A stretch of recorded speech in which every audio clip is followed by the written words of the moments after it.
नमस्कार मित्रों, धनबाद के प्रबुद्ध नागरिक बंधु, पिछले कई बार से यह बात आती है कि धनबाद को एयरपोर्ट नहीं मिला, एम्स नहीं मिला और भी बहुत सारी बातें। मैं आज केवल धनबाद के एयरपोर्ट पर बात करूंगा कुछ प्रमाणित दस्तावेज और वीडियो क्लिप के साथ। मित्रों, इस विषय को लेकर जिस तरह से विपक्ष के sleeper cell agent social media में सक्रिय हो जाते हैं और यहां धनबाद के सांसद श्री पशुपतिनाथ सिंह जी को टारगेट करते हैं और मौका लगता है तो यहां के भाजपा विधायकों को भी कटघरे में खड़ा कर देते हैं। यहां तक कि केंद्र की मोदी सरकार और पूर्व की रघुवर दास जी की सरकार को भी निशाना बनाते हैं।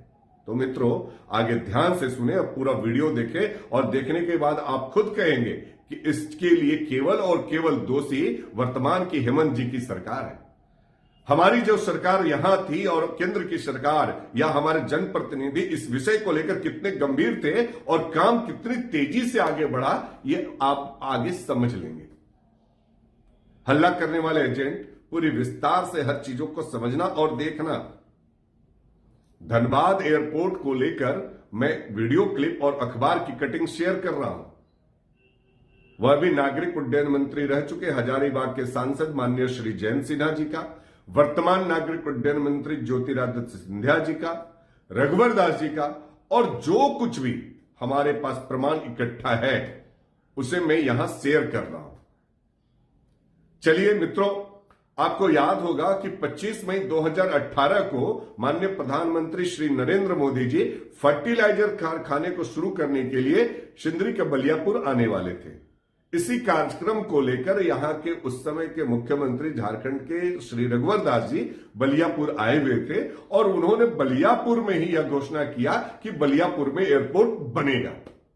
घोषणा के बाद इस विषय को लेकर सारी प्रक्रियाएं तेज की गई और मित्रों, एयरपोर्ट के लिए जो कम से कम जमीन की आवश्यकता 650 एकड़ की थी, उसको लेकर वर्ष 2018 में ही मंथन शुरू कर दिया गया। उस समय 96 एकड़ जमीन मिला एफसीआई का और कुल मिला के लगभग 147 एकड़ जमीन मिल पाया। वह रिपोर्ट राज्य सरकार को धनबाद के अपर समाहर्ता ने भेजी। राज्य सरकार ने और जमीन तलाशने के लिए पत्र लिखा। तलाश जारी रही, पर दुर्भाग्यवश 2019 के विधानसभा चुनाव में हम सरकार बनाने के आंकड़े को पार नहीं कर पाए, जिस कारण से आज यह स्थिति कायम है। मैं वीडियो के साथ में अखबार और अन्य तथ्यों को भी स्क्रीन पर डाल रहा हूं, ध्यान से देखते रहिएगा। मित्रों, पूर्व के मंत्री का बयान जो है वो आगे के वीडियो में है। अभी हाल में 2022 में वर्तमान नागरिक उड्डयन मंत्री श्रीमान ज्योतिरादित्य सिंधिया जी ने दैनिक भास्कर को दिए इंटरव्यू में स्पष्ट कहा है कि मैं धनबाद को एयरपोर्ट देने के लिए तैयार हूं, बशर्ते राज्य सरकार हमको 650 एकड़ जमीन उपलब्ध कराए। मित्रों, हवाई जहाज को उड़ाने के लिए एयरपोर्ट चाहिए और एयरपोर्ट कोई हवा में तो नहीं बनेगा। उसके लिए एयरपोर्ट अथॉरिटी को आपको जमीन देनी होगी और वर्तमान में यह काम कांग्रेस, राजद और झामुमो की जो वर्तमान हेमंत जी की सरकार चल रही है वो कर सकती है। मित्रों, यहां मैं बता दूं कि अक्टूबर 2021 में यहां के जिला प्रशासन बलियापुर के सीओ ने 642 एकड़ जमीन खोजकर यहां का पूरा ब्यौरा राज्य सरकार को भेज चुके हैं, पर अधिग्रहण अभी तक नहीं हुआ। एयरपोर्ट के लिए जमीन अधिग्रहण करना केवल राज्य सरकार की जिम्मेदारी है। तो धनबाद से सरकार की नुमाइंदगी करने वाले झामुमो, कांग्रेस और राजद के नेता क्यों सोए हुए हैं? क्यों सोशल मीडिया में हवाई जहाज उड़ाने वाले शांत बैठे हुए हैं? इस विषय को लेकर दबा कर बैठ जाते हो। अरे हल्ला मचाओ ना, रांची जाकर जमीन अधिग्रहण कराओ, हेमंत जी की सरकार पर दबाव बनाओ ताकि जमीन अधिग्रहण करके एयरपोर्ट अथॉरिटी को दे और धनबाद में एयरपोर्ट बनना शुरू हो जाए। यह तो करोगे नहीं। खैर मित्रों, अब हम 2017-18 में चलते हैं। केंद्र की मोदी सरकार के नागरिक उड्डयन मंत्रालय ने एक योजना शुरू की, उड़ान क्षेत्रीय संपर्क योजना। इस योजना के अंतर्गत जहां जहां छोटे एयरपोर्ट थे उसे विस्तार करके 72 सीट एयरक्राफ्ट से छोटे शहरों को हवाई सेवा से जोड़ना था। अब तुरंत धनबाद के सांसद श्रीमान पशुपतिनाथ सिंह जी और स्थानीय सभी विधायक गण केंद्र सरकार से मांग रखे कि कम से कम इस योजना के अंतर्गत बोकारो के एयरपोर्ट को विस्तार किया जाए ताकि धनबाद की जनता को कुछ तो राहत मिले। अप्रैल 2017 में केंद्र सरकार ने विस्तारीकरण की हरी झंडी दी।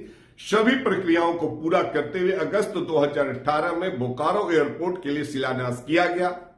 लगभग 2 साल में यह एयरपोर्ट बनकर तैयार भी हो गया, लेकिन वर्तमान हेमंत जी की सरकार का फॉरेस्ट विभाग एनओसी नहीं दिया, जिसके चलते वह एयरपोर्ट अभी तक चालू नहीं हो पाया।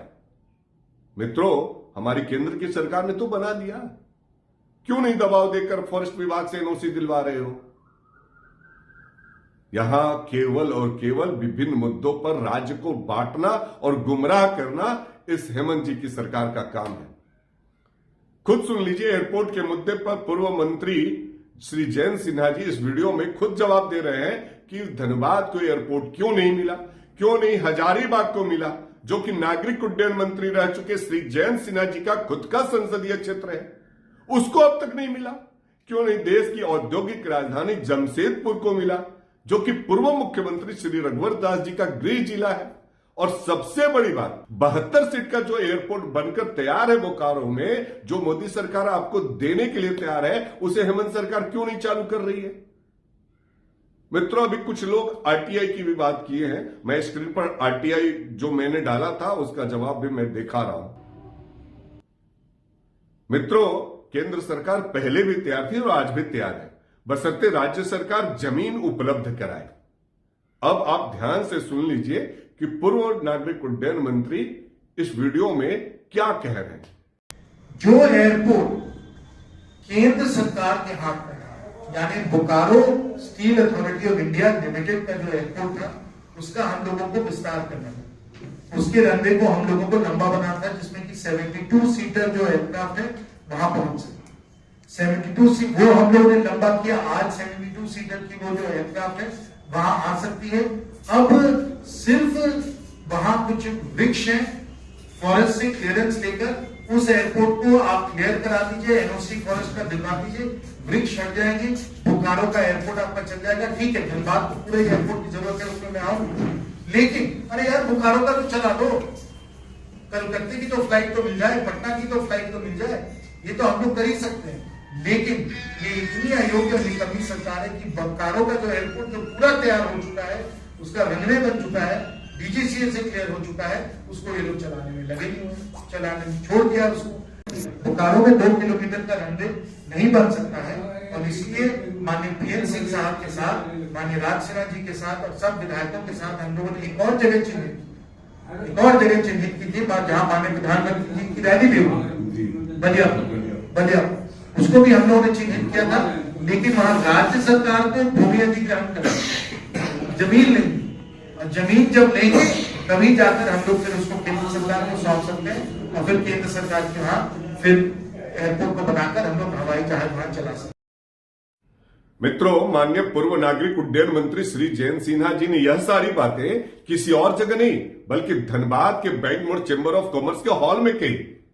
और वहां जो लोग मौजूद थे उस समय धनबाद में एयरपोर्ट होना चाहिए, इस विषय को लेकर लगातार लगे हुए ऐसे सम्मानित धनबाद जिला के राजीव शर्मा जी, जिला चेंबर ऑफ कॉमर्स के सचिव अजय नारायण लाल जी, बैंक मोड़ चेंबर ऑफ कॉमर्स के अध्यक्ष प्रभात सुरोलिया जी, लोकेश अग्रवाल जी, नरेश केजरीवाल जी, प्रेम गंगेसरिया जी, कृष्णा खेतान जी, संजय लोधा जी और अन्य सम्मानित प्रतिष्ठित व्यवसायी बंधु वहां मौजूद थे। इस दौरान कई व्यवसायियों ने क्रॉस प्रश्न भी किए, पत्रकार ने भी पूछा, जिसका माकूल और पूरे विस्तार के साथ पूर्व मंत्री ने जवाब दिया। मित्रों, अब इस गुंगी बहरी झारखंड की झामुमो कांग्रेस और राजद की हेमंत जी की जो सरकार चल रही है, इसके ऊपर दबाव बनाना चाहिए कि आप तुरंत जमीन उपलब्ध कराओ, ताकि धनबाद में उड़ान भरने का सपना पूरा हो सके। अरे कहां सो गए धनबाद से सरकार की नुमाइंदगी करने वाले कांग्रेस झामुमो राजद के नेता? कहां चले गए सोशल मीडिया एजेंट जो भ्रम फैलाते हो और हवा में ही केवल एयरपोर्ट बनाते हो, और भाजपा के जनप्रतिनिधियों को, केंद्र सरकार को बदनाम करने की साजिश करते हो? मित्रों, मुंहतोड़ जवाब देना होगा। आज मैं पूरे तथ्य के साथ दूध का दूध पानी का पानी कर दिया हूं। बाकी सभी मुद्दे पर, चाहे वह एम्स हो, चाहे वह और कोई भी हो, सभी मुद्दों पर मैं एक एक करके आऊंगा, पूरे जवाब के साथ, पूरे प्रमाण के साथ, एक एक करके। थोड़ा इंतजार करें मित्रों। बहुत बहुत आभार। जय हिंद।